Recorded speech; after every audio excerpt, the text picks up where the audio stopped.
I have, we were sharing some ideas before the show on some of the programs and that we can implement in regards to our economic, political, and social structures that can get us to a better future.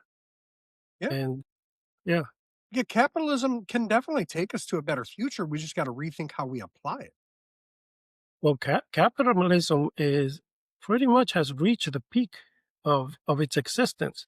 And what we see with capitalism, what has it created besides all the wealth that it's created, it's created a huge wealth gap that is really dividing society. And what we need to do with this capitalism is to inject it with the human aspect, with the virtues of humanity, the virtues of compassion and generosity and love for one another, brotherly love and wisdom, and realize that our economy can be used to better the human social structure.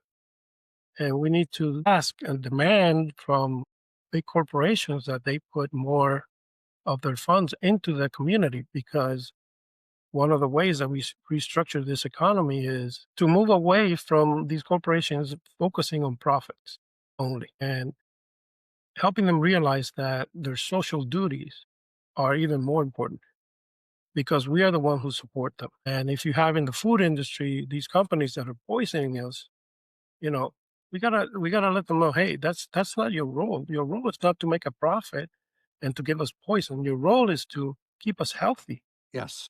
and feed us the proper nutrition so that we can live a better and healthier life.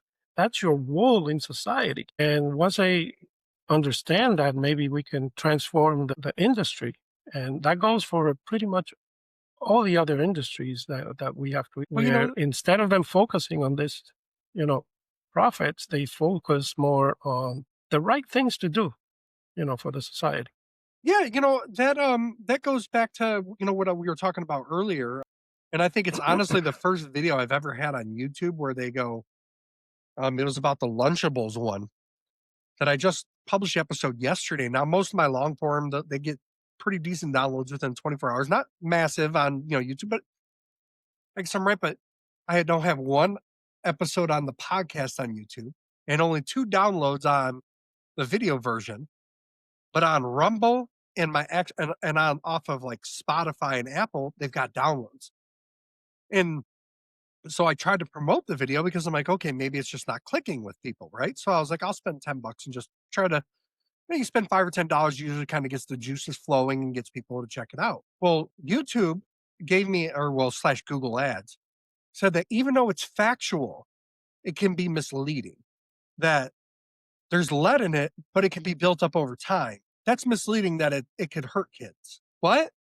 How is that misleading? It's literally the facts. I'm not lying about it. I didn't pull up any random facts for some kooky guy in some corner basement somewhere. No, I pulled the facts right out of the lawsuit itself. So it's not like I just made this up.